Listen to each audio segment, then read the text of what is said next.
handheld gaming's evolved into one of the most exciting and rapidly growing sectors in the gaming industry. And within the last few years especially, these portable devices have reached a level of sophistication that was once unimaginable. In recent years, advancements in hardware and software have allowed handheld consoles to push the boundaries of what's possible in portable gaming. These devices are no longer just for simple, casual games. A little bit of Brick Breaker on the BlackBerry while you're taking a poop. Nuh-uh, they now offer immersive gaming experiences that rival full-fledged gaming consoles and even gaming PCs. Whether you're a fan of retro classics, looking for modern AAA games, or hoping for a seamless hybrid gaming experience that merges the best aspects of traditional consoles and PCs, there's something out there for everyone right now, and it's such an exciting time to get into handheld gaming. The options are so diverse that it caters to almost every type of gamer out there. In this video, we're going to be diving deep into the top 5 gaming handhelds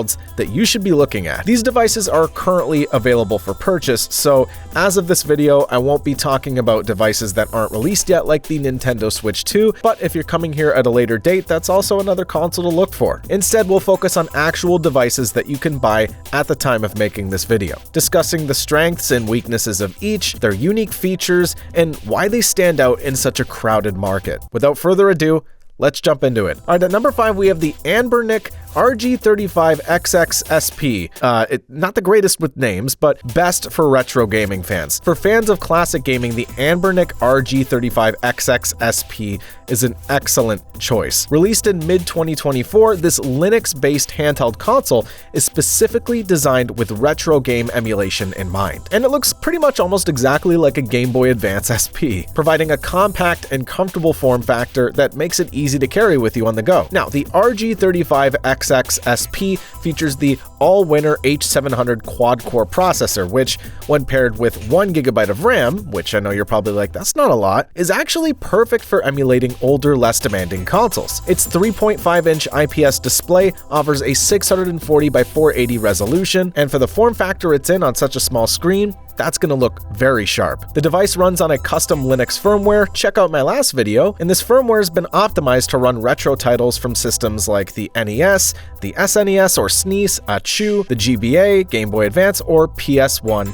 and Dreamcast. It also supports micro SD cards up to 512 gigabytes, so should be no problem getting a whole library of games on here. In terms of battery life, the RG35XXSP can last between 6 to 8 hours, making it suitable for long gaming sessions without constantly worrying about recharging. One of the main attractions of the RG35XXSP is its affordability. It's only priced at around $70, and it's one of the most budget-friendly options for handheld gaming. If you're looking to play classic titles and relive the golden age of gaming without breaking the bank, this device has fantastic value. Its clamshell design also makes it incredibly portable. Just when you're done with it, done. And you can easily slip it into your pocket like a wallet and take it with you anywhere. However, while the RG35XXSP, still trying to get that name right, excels at retro emulation, it's not powerful enough to handle more demanding retro games from systems like the PS2, GameCube. If you're looking for a more versatile handheld, the Retroid Pocket 5 might be the next step for you. Now, this was released in late 2024, and the Retroid Pocket 5 takes everything that the Anbernic RG35XXSP does well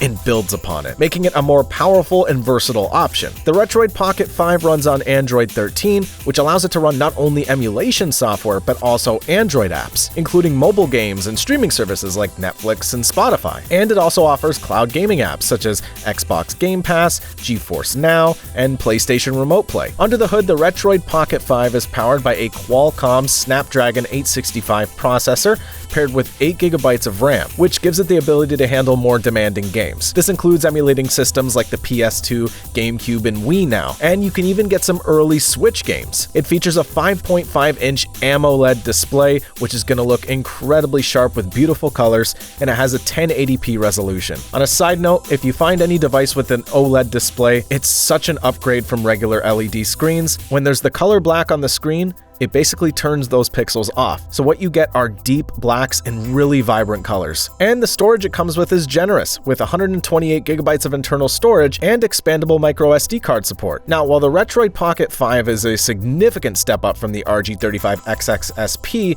it does have some limitations. It's great for emulation and Android gaming, but it's not quite powerful enough to run modern, full-fledged PC games. Additionally, while the added power improves the performance of some demanding games, there's still titles from systems like the PS2 and GameCube that may struggle to run at full speed. At around $219, it's more expensive than the RG35XXSP, but the additional features that you get and the versatility make it a great value for this price. Now, if you're looking for more true PC gaming capabilities in a handheld device, then we're taking it a step up to the ASUS ROG Ally, or Ally X. The ASUS ROG Ally, released in mid-2023, is a game changer for handheld gaming. It's still one of the most powerful devices on the market, and it offers Windows 11 as its operating system, which allows you to run AAA PC games natively out the box. If you're the type of gamer who wants to play modern titles like Cyberpunk 2077, Elden Ring, or Starfield while on the go, the ASUS ROG Ally is the device for you. Now, this is powered by AMD's Ryzen Z1 or Z1 Extreme based on the model you get, and it's coupled with 16 GB of LPDDR5 RAM. The 7-inch LCD display boasts a 1080p resolution with a 120Hz refresh rate. And now, while this isn't an OLED display, I've heard from many people that the ROG Ally's LCD display is very sharp and the colors are very vibrant. And with that 120Hz refresh rate, it's going to look even smoother for faster-paced games. You'll also get 512 GB of NVMe SSD storage, and the speed of that SSD is definitely going to help out with larger titles, and it has the option to expand the storage via micro SD. Now,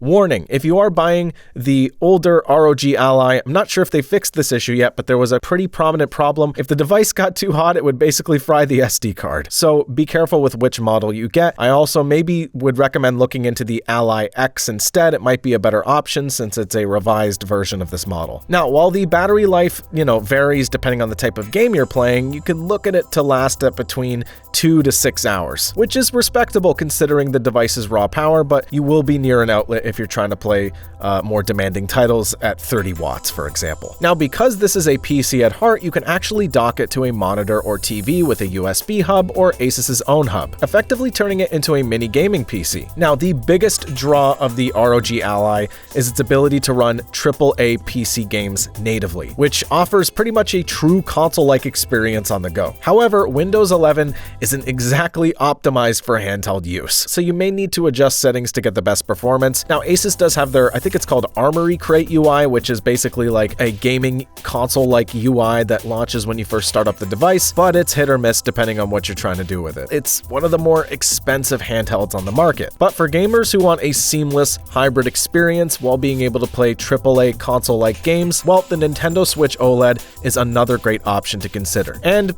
possibly the Nintendo Switch 2. Now, the Switch OLED continues to be one of the best hybrid consoles available overall, combining the convenience of a handheld with the power of a traditional console. While it may not match the raw power of the ASUS ROG Ally, in fact, it doesn't match it quite at all. It's very much underpowered compared to that device. The Switch OLED provides a smoother, more optimized gaming experience that appeals to a broader audience that's not looking to tinker with anything. Its 7-inch OLED screen offers vibrant, rich colors on a beautiful, big display, and it really makes games pop and feel way more immersive. Now, the improved battery life ensures that you can enjoy gaming longer without the need to constantly charge. Now, the true strength of the Switch OLED lies in its library of exclusive games, including some of the most beloved franchises in gaming, and you probably already know: The Legend of Zelda, Super Mario, Metroid. And the Switch's ability to seamlessly transition between handheld mode and docked mode allows you to enjoy console-quality gaming anywhere you go. The flexibility combined with the system's versatile controls makes it one of the most enjoyable gaming experiences on the market. If you pass a Joy-Con to a friend and load up Trivia Pursuit on that thing, you're gonna have a good night. However, the Switch OLED does have some limitations. Its hardware is not as powerful as some of the other handhelds on this list. It's kind of lacking nowadays in terms of power. Now, Nintendo does offer their subscription service, which lets you play their library of games that they've curated in their, emulated platform, but once again, you're restricted to that list of games and it's tied to a subscription fee. But at $349, it's a much more affordable option compared to high-end devices devices like the ROG Ally, which makes it an excellent choice for those who prioritize convenience and exclusive games over raw performance. And now, at number 1, and a lot of you probably saw this coming if you've watched my other videos, the Valve Steam Deck OLED. Now listen, I know a lot of you are like, dude, you're such a Valve bootlicker, stop it with all these videos. This top pick was actually a personal choice of mine. The Steam Deck OLED was released in late 2023, and it's by far still the best handheld gaming console to this day. Now, why do I say this? Well, it's because it offers a true PC gaming experience in a portable form factor. Valve has finally found the median. It boasts a 7.4-inch OLED display, and let me tell you, from personal experience, this screen is beautiful. Now, this OLED display also supports HDR. Now, if you don't know what that is, depending on if a game supports it, bright areas of a game will be literally very bright in front of your eyes, and then dark areas will be very dark. It's called high dynamic range. And because of the fact that it uses an OLED display and the slightly upgraded battery, it has much improved battery life over the first generation model, ensuring that you can enjoy anywhere from 2 to even 6 to even 8 hours of uninterrupted gaming depending on what you're playing. It runs SteamOS, which is a Linux-based operating system. Check out my other videos on that, which makes it much more optimized than Windows-based devices. Whether you're playing AAA games, indie titles, or anything in between, if you see that it's playable or has that verified check mark, you can be sure that it's going to work right out of the box as soon as you install it. Even games marked as unsupported on this device still pretty much work out of the box with a little bit of tinkering. Unless you're trying to play games with easy anti-cheat like Call of Duty, Fortnite, and that kind of stuff. Now, this in my opinion delivers a superior gaming experience that's more powerful than the Nintendo Switch. Also, its UI is very, very user-friendly, making it feel more like a console than a traditional PC. And at a starting price of $549, the Steam Deck OLED offers the best all-around handheld gaming experience. If you're serious about handheld gaming and you want the best all-round device that does pretty much everything on this list, the Steam Deck OLED to this day is still the ultimate device to get, in my opinion. Alright, so that wraps up the list for the top 5 handheld gaming consoles. Let me know in the comments, I want to hear your take. Maybe there's something I forgot on this list. Please let me know, I'd love to know about it. And let me know which handhelds you're most excited to try. Are you getting any of these? Let me know. Don't forget to like, subscribe, drop a comment, and happy gaming! Alright, I'll see you in the next one.